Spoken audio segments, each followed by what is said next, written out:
So hi guys, it's me Grace. So today the 3rd of May marks a year since my brother was laid to rest. I remember last year 2024 around this time today, that is the day we buried him, and we were home. I went home. And my journey has not been easy since I lost my brother Benson. It's really been challenging. It's really been tough. I've been in denial for a whole year. I've found myself crying in the middle of nowhere. I have felt that pain almost every moment of my life for the loss of my brother. It's been so hard for me to say, may his soul rest in peace. Yeah, so one thing I just wanted to share with you guys is that it's good we appreciate each other's lives while we are still together, alive. Because as they say, you never know the value of something until you lose it. Yes, that is true. So if I had gone ahead of my brother, that is when he could have known my value in his life, in his heart, in his bloodstream. And if my brother, I think, was still alive, I couldn't have known his value as much as I knew when he died. The fact is that when my brother died, I think there were so many people at home, there were so many attention to be people that needed attention from me, so we had a lot of things to do. But when I came back to the States, my life just became so sad and in pain and in tears most of the time, even though sometimes I'll come to the social media as if I'm smiling. Most times my smiles have been so fake. And this is for real. It's been a sad smile, but we know ourselves so much better, because I believe no one knows what I've gone through. No one can know what I have felt and what I still feel about that gap.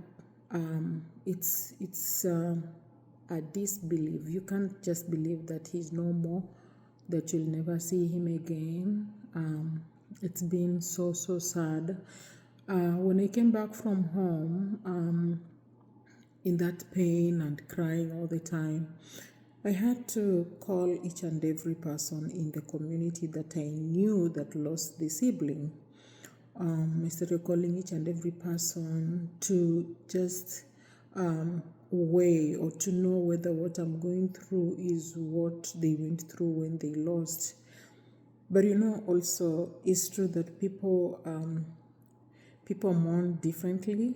Yeah, so you may be seeing people laughing on social media, people may be walking, because to some extent I ask myself whether I'm the only person that is feeling this pain in the family, because I thought people's lives are moving on and mine is just stunted there thinking of him and in this pain that cannot go. And yeah, some of the people that I was calling, they were telling me that they still go through the same. Some told me how many years they took to start feeling better. Some, told me to go for therapy. Some, I got different responses.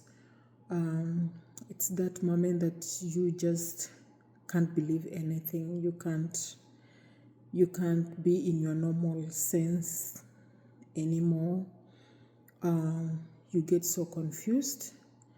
I just thank God that I'm still alive, because the pain I went through was a pain to just not exist.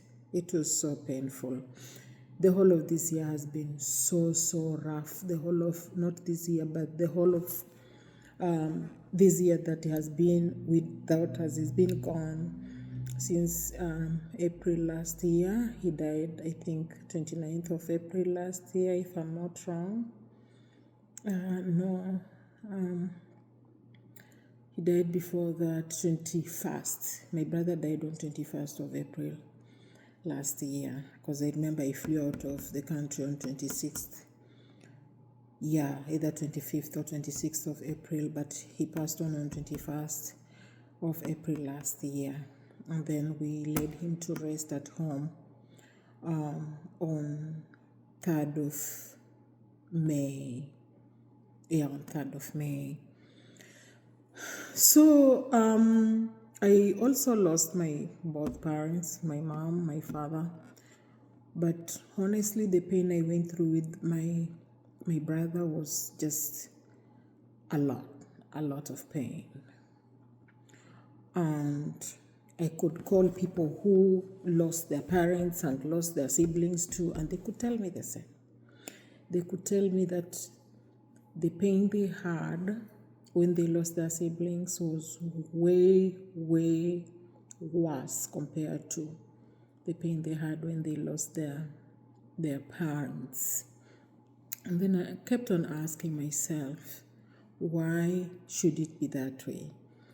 And then I thought maybe it could be because this is someone you grew up with from childhood, and your parents, you met them at their old age, So these are people that you spent most of the time with. Maybe these are people that you could tell, oh, usiambie daddy, don't tell mommy. You could keep secrets with. These are people who knew you in and out when you guys were still young. Then even your parents, because your parents, the things you'll do that they'll not even know, they'll be so busy with their daily activities out there. You're left home with your siblings, they know you, you know each other, you know them. So you build that bond that is that can kill when you lose each other. I ran so crazy when I lost my brother. I was like, is this what my kids will go through? Am I sure that I could have had children if I lost my brother before having children? Then my answer was no, I couldn't have had them, because the pain I went through, I didn't want my beloved children, and I still don't want them to go through it if they lose each other, God forbid. Yeah, so we are still struggling. I personally, I'm still struggling. I haven't spent, there's no day I have ever spent with just happiness, like happiness. It has taught me how to appreciate people's lives a lot.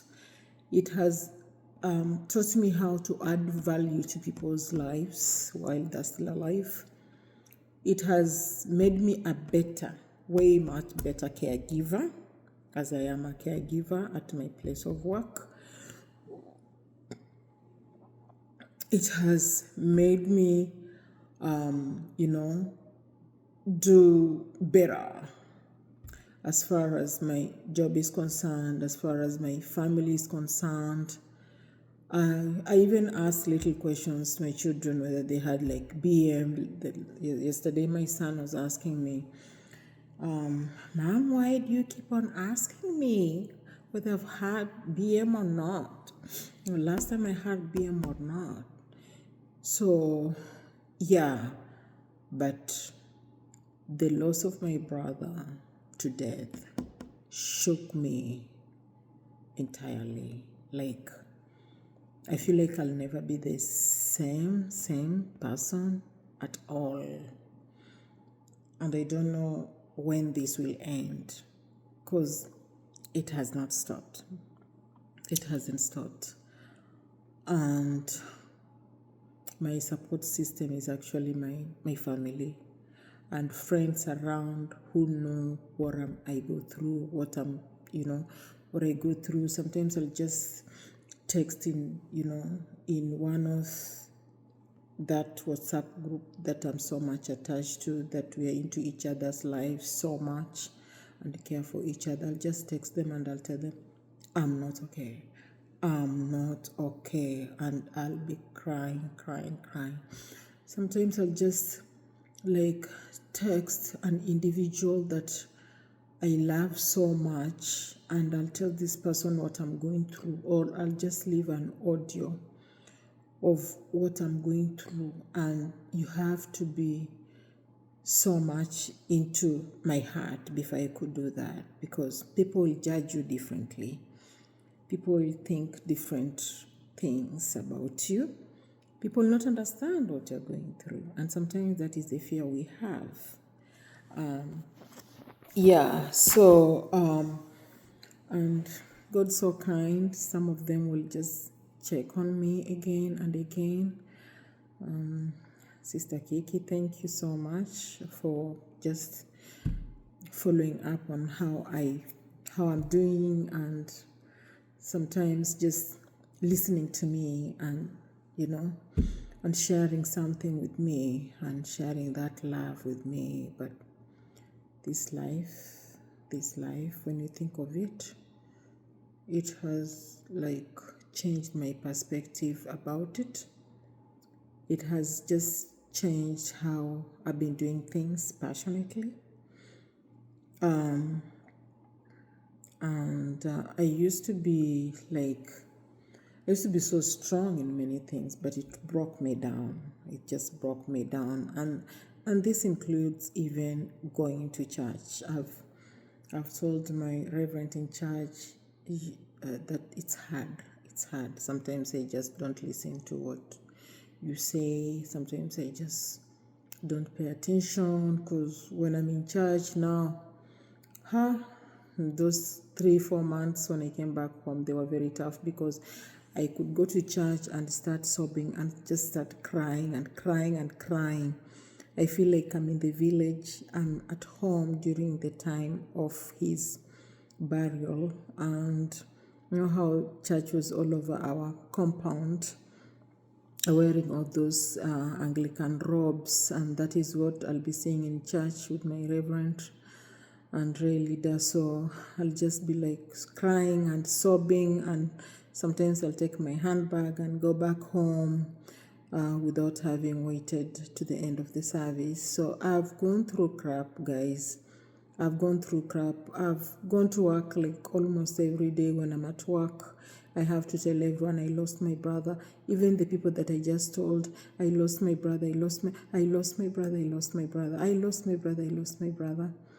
So it took me a while. I never, first time I tried to watch the video, the burial program video, I screamed in the house within less than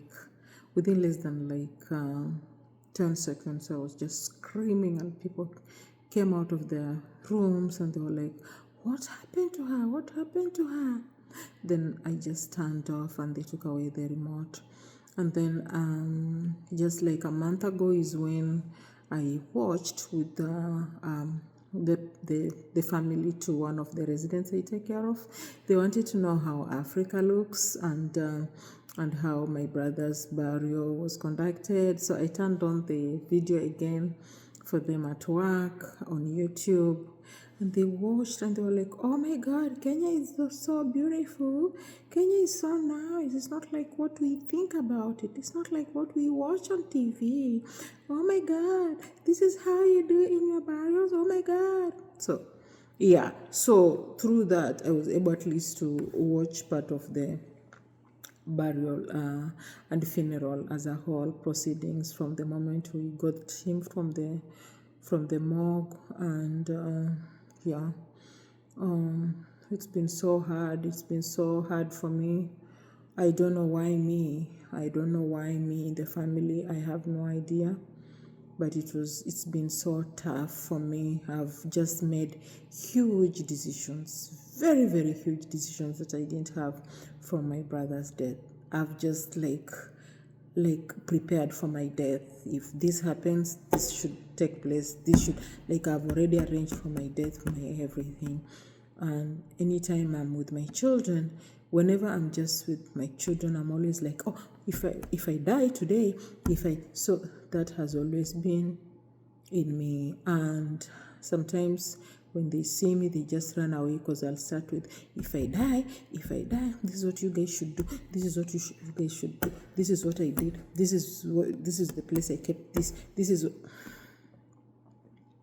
yeah. So it's not been easy. I've always been in belief that tomorrow, next second, the next minute does not belong to you. That is what I've always believed. I always believe that you can die on this video, on this camera here. You just collapse and die. And these things have really, really been happening. You can drive and never come back home. Sometimes when I'm leaving home, oh, bye, in case I don't come back. You remember what I told you? So I kind of got so much traumatized. Yeah. So, yeah. I always just pray for his family, his children especially.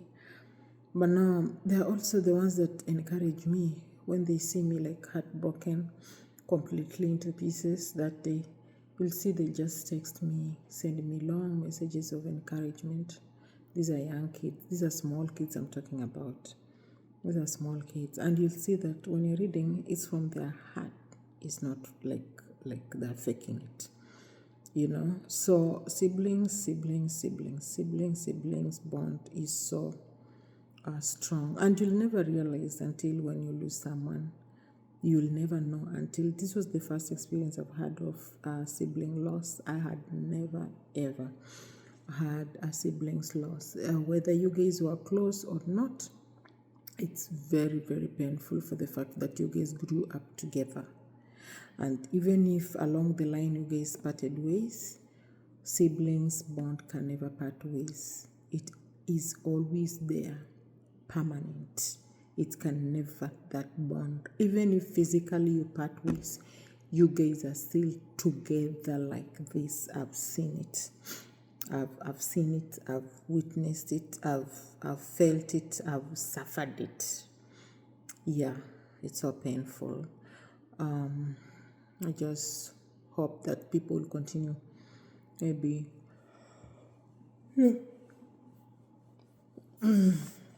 knowing that you don't need to wait until someone dies, but try to check on each other. Yeah, try to check on each other. Yeah. So my bottom, the reason why I did this video is to tell you that you can never know the value of someone until you lose that person. I just want to remind you of that saying. You can never know the value of someone until you lose, and it's gonna be so painful. Thank you so much. May my brother continue resting in peace.